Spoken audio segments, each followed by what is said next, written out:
TNU சரிப்பு நடத்தக்கூடிய S A exam department கோட்டாவுக்கு நம்முடைய academy சார்பாக காவல்துறை சொந்தங்கள் ஈஸியாக லாபம் படிக்கணும் அப்படிங்கிற காரணத்துக்காக பிஎன்எஸ் பாரதிய நியாய சங்கீதா என்ன சொல்லுது அப்படின்னா, இந்தியாவில் ஒரு ஆணோ பெண்ணோ தப்பு பண்ணிட்டாங்க, ஒரு சிறுமியோ வயதான ஒரு ஆணோ வயதான பெண்ணோ தப்பு பண்ணிட்டாங்க அப்படின்னா அவங்களுக்கு என்ன தண்டனை. இப்போ போலியான முத்திரை, ஃபார் எக்ஸாம்பிள் ஒரு டாக்குமெண்ட் வந்து ஒரிஜினலாக இருக்கும், பட் அதே மாதிரி ஃபேக்காக வந்து ரெடி பண்ணுறது, அப்போ அதுவுமே வந்து பிஎன்எஸ்ல வந்து வரும். திருநெல்வேலியில் வந்து பார்த்தீங்கன்னா ஒரு சக மாணவனை வந்து அருவாளால் வெட்டிட்டான். அப்படி பார்க்கும்போது அதுக்கான என்ன பனிஷ்மெண்ட் இருக்கு, அந்த மாணவனை வந்து நம்ம எப்படி திருத்தணும் அப்படிங்கிற மாதிரி அதுக்கான நடைமுறைகள், இது எல்லாத்தையுமே பத்தி சொல்லக்கூடியதான் இந்த பாரதிய நியாய சங்கீதா. நம்முடைய அகாடமி சார்பா BNS, BNSS, BSA, PSO, police administration இந்த மாதிரி எல்லாமே வந்து ஃப்ரீயாவே வந்து கொடுக்க போறோம்.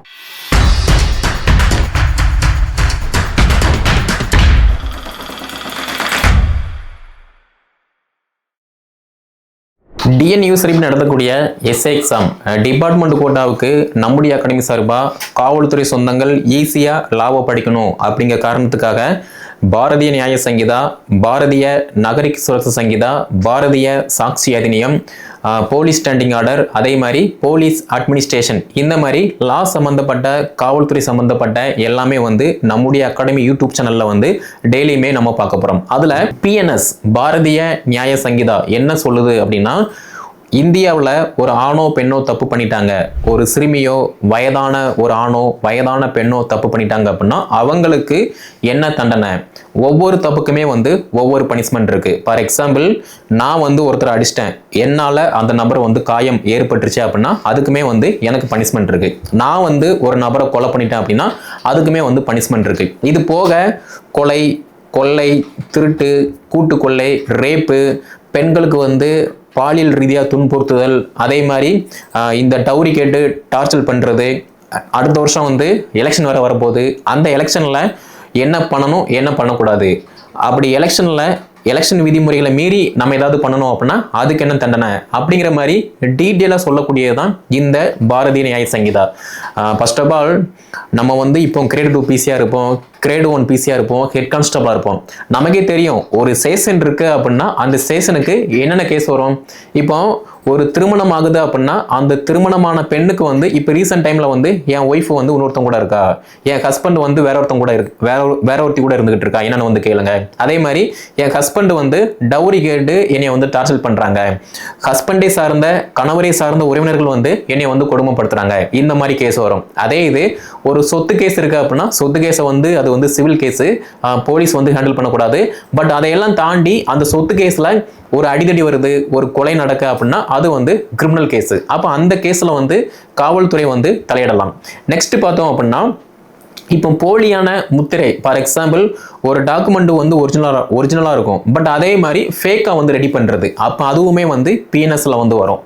அப்போ இந்த மாதிரி கேஸ் எல்லாமே வந்து காவல்துறை வந்து கையாளக்கூடியது. அப்போ இதுக்கு தகுந்த மாதிரி அசிய ஒரு டிபார்ட்மெண்ட் கோட்டாவுக்கு நம்ம ப்ரிப்பரேஷன் பண்ணுறோம் அப்படின்னா ஒரு செஷனில் நம்ம ஒரு எஸ்ஐயா இருக்கும், நம்ம கண்ட்ரோலில் இருக்கக்கூடிய லிமிட்டில் வந்து என்னென்ன கேஸ் வருதோ அதுக்கு நம்ம ப்ரிப்பரேஷனாக இருக்கும். கொலை, கொள்ளை, கூட்டு கொள்ளை, ரேப்பு, அது மட்டும் இல்லாமல் கற்பழிப்பு, பெண்களுக்கு வந்து பாலியல் ரீதியாக வந்து துன்புறுத்தல், குழந்தைகளுக்கு எதிரான பாலியல் குற்றங்கள், அது மட்டும் இல்லாமல் தேர்தல் அந்த எலெக்ஷன் டைமில் நடக்கக்கூடிய குற்றங்கள், இது எல்லாத்துக்குமே வந்து பனிஷ்மெண்ட் என்ன அப்படின்னு சொல்லி தெளிவாக படித்தாலே போதுமானது. ஓகேவா?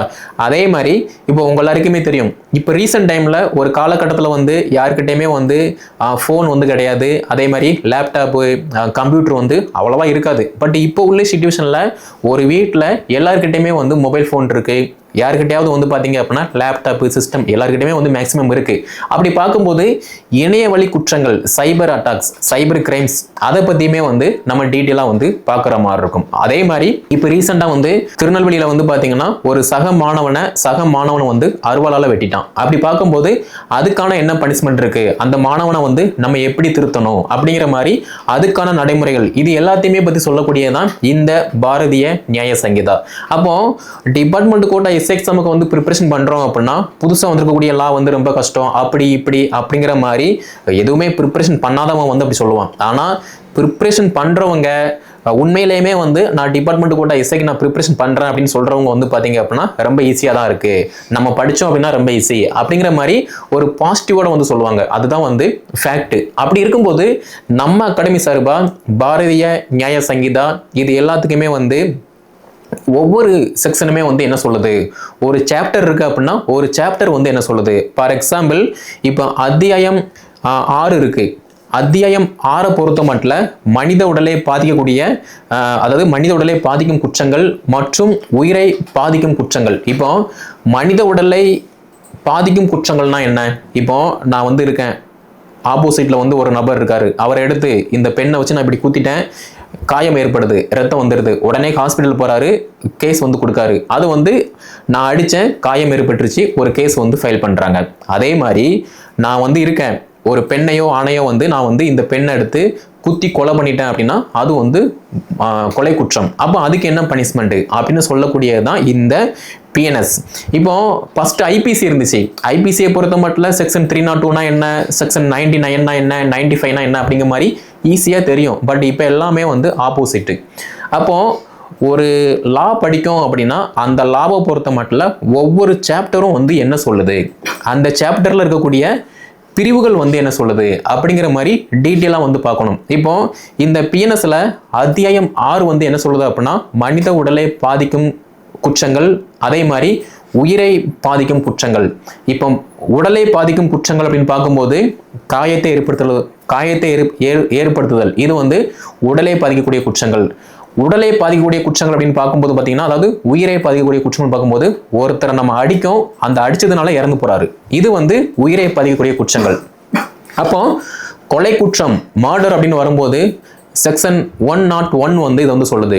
கொலைக்கான தண்டனை என்ன அப்படின்னு சொல்லக்கூடியது செக்ஷன் 103 வந்து சொல்லுது. அப்போ டோட்டலாகவே வந்து பார்த்தீங்கன்னா ஐபிசி படித்தா பாஸ் ஆயிடலாம் அப்படிங்கிற மாதிரி கான்செப்ட் இல்லாமல் புதுசாக நீங்கள் படிக்கும்போது மட்டும்தான் ஈஸியாக வந்து பாஸ் பண்ண முடியும். அதே மாதிரி தமிழ்நாடு காவல்துறையை பொறுத்த மட்டும் ஃபர்ஸ்ட் இருந்த மாதிரிலாம் இப்போ கிடையாது. ஏதாவது ஒரு மிஸ்டேக் பண்ணோம் அப்படின்னா உடனே வந்து பார்த்தீங்க அப்படின்னா 3A punishment, 3P punishment, suspend, dismiss இந்த மாதிரி நடந்துட்டு இருக்கு. அப்படி பார்க்கும்போது அதுக்கு தகுந்த மாதிரி நம்ம முழுமையாக வந்து இருக்கணும். எப்போதுமே வந்து காவல்துறை அப்படின்னா என்ன, கடவுளுக்கு அடுத்தபடியாக இருக்கக்கூடியது காவல்துறை. அப்படி பார்க்கும்போது பொதுமக்களுக்கு ஒரு பிரச்சனை அப்படின்னா மழையாக இருக்கட்டும், வெயிலாக இருக்கட்டும், பூகமாக இருக்கட்டும், சுனாமியாக இருக்கட்டும், எந்த ஒரு சிச்சுவேஷன்லையுமே வந்து கடவுள் வந்து நிற்பாரா அப்படின்னு சொல்லி தெரியாது. ஆனால் காக்கி யூனிஃபார்ம் போட்ட அந்த மனித உடல் வந்து நிற்கும். அதுதான் வந்து காவல்துறை சொந்தங்கள், தமிழ்நாடு காவல்துறை. அப்படி பார்க்கும்போது தமிழ்நாடு காவல்துறையில் வந்து நம்ம பணிபுரிஞ்சுக்கிட்டு இருக்கோம். 2ஆம் நிலை காவலர், 1ஆம் நிலை காவலர், தலைமை காவலராக இருந்துகிட்டு இருக்கோம். அப்படி பார்க்கும்போது பொதுமக்களுக்கு இதுக்கு அடுத்தபடியாக நம்ம என்ன பண்ணணும், காவலை பொறுத்த மட்டும் ஒரு தப்பு செய்யாத நபர் வந்து பாதிக்கப்பட்டக்கூடாது, ஆனால் தப்பு செஞ்ச நபர் யாருமே வந்து தப்பிச்சிடக்கூடாது. அப்படி பார்க்கும்போது இந்த பிஎன்எஸ் படிக்கும்போது வந்து ஒரு நபர் ஆணோ பெண்ணோ தப்பு பண்றாங்க, சிறுவர் சிறுமியோ தப்பு பண்றாங்கன்னா அதுக்கு என்ன பனிஷ்மெண்ட்.